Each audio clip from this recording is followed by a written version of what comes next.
Alright, another talking video. Today, I'm basically talking about my experiences in the brand new game, F1 Management 25. Been playing around for a month now, probably like a month and a half now. Just started my season 2 this week, so I've done one full season. I just want to talk about the positives and the negatives. So, the first positive is I've honestly had a lot of fun. I had fun playing the last one. The problem with the last one is also I started playing it quite late when the new game was literally about to come out. And also, um, it felt very empty, you know? Like, there's not a lot of things for me to do in an episode. If it was, especially in those episodes, most of the episode I was just talking, which is still technically what I do, even up to these seasons. But there was nothing really to do in between races. Like, there was not really anything to do in between the races or anything. But this year that solved that because now you're able to make upgrades and stuff. Which is great because you're finally able to do something, but still, it's not like enough in my opinion. Like, they would make my videos somewhat long, but at least you're able. But I like the upgrade system this year because you're able to. I don't. Well, it's not perfect because it could be changed. Like, there could be more variation in the upgrades, and I like that the R&D charts on there as well, so you can see how teams are getting good.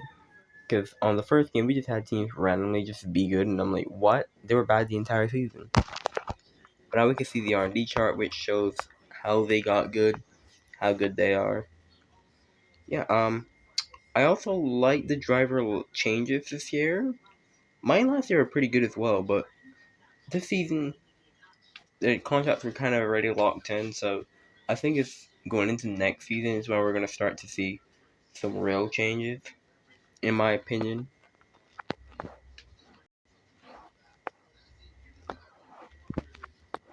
But yeah, now, but going back to some more negatives. Status is quite hard. No, the upgrades still feel a bit stale. I wish, like, the racing, like, it seems like there's not that much to do. Also, it seems like the money you get is way too low. I don't know if it's because my team's not a very high level yet, but even, like, what do we cater them? Like, like, we only have, like, $200,000 in our facility, which is bad for an F1 team. Also, like, we have that money, but you can't really do anything with it. I like the addition that's there, but you can't do anything with that. But, but, I heard that I think you use it on contract, but I haven't done anything with contracts yet either. I, I wish if that would work better, because you basically just approach a driver who's not on a contract, and basically look to sign them, so basically, like, you gotta go in timing. I wish if you could buy them out of their contracts and stuff like that. But I think the biggest thing was R&D. Oh, I did not mean to do that. The biggest change was obviously R&D charts and stuff. Like, eventually... Oh my goodness, can I stop clicking stuff? Management 25. Eventually, I will, like, do a video where, of things I want to see in the next F1 management game, because I know they're going to make a next one, which will be 2026. So yeah, that should be pretty good. But yeah, honestly, I've been enjoying the game a lot. Another thing I realized, the races aren't that crazy. You know, it's not like the races are going like way too much like real F1. Like, I'm not really surprised a lot as I was on the previous game. Like right now in our series, McLaren and Ferrari are kind of at the sharp end, and Mercedes, and like they're just there all the time. Like, we don't get any surprising results.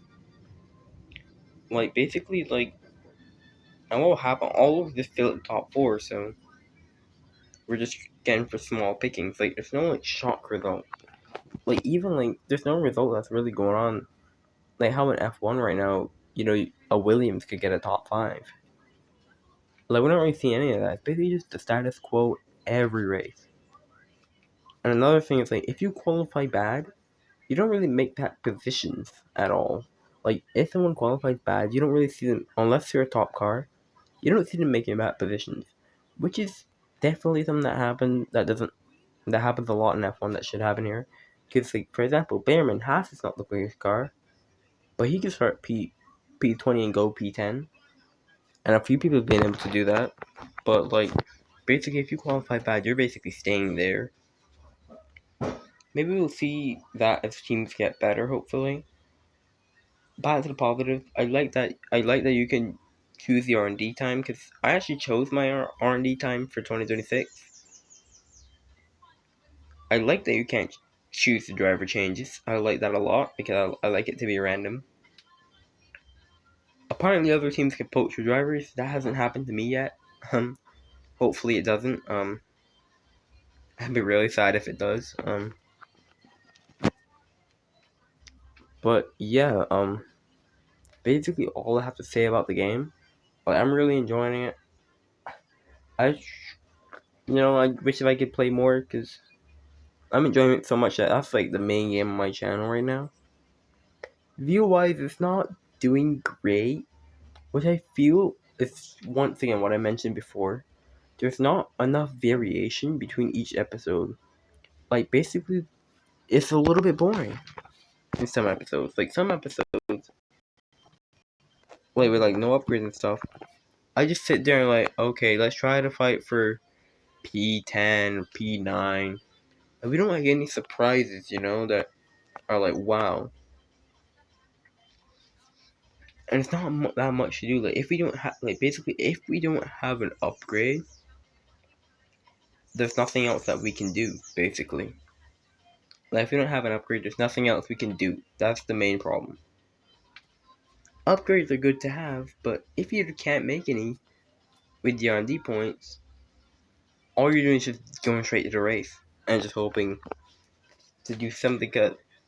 In regions with no upgrades, I just try to pad it out a little bit with qualifying on the race.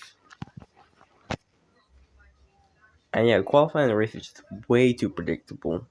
Hopefully someone in the team can hear me and provide an update or something like that, because it's just way too predictable to the point that I can basically guess who's gonna win, basically. Which, yeah, is sometimes the case in F1, but not all the time. Like, I could guess if Piastri's gonna win the race or something like that. Which, yeah, it makes it decent, but sometimes in F1 you have DNFs and stuff. Yes, they are DNFs, which I don't think they're enough, by the way. I don't think they're enough DNFs. Like, there's not enough chaos, basically, is what I'm saying. Which, I know, I could say this, and this could bite me very hard, immediately. I'm gonna be saying this now, this could bite me very hard immediately. But yeah, it's just basically a rant. That's basically what this is. But yeah, I'll continue with my series. I think there's an update, first update coming out, I think next week. So yeah, that should be nice. And yeah, hopefully you guys enjoyed. I'll see you guys later.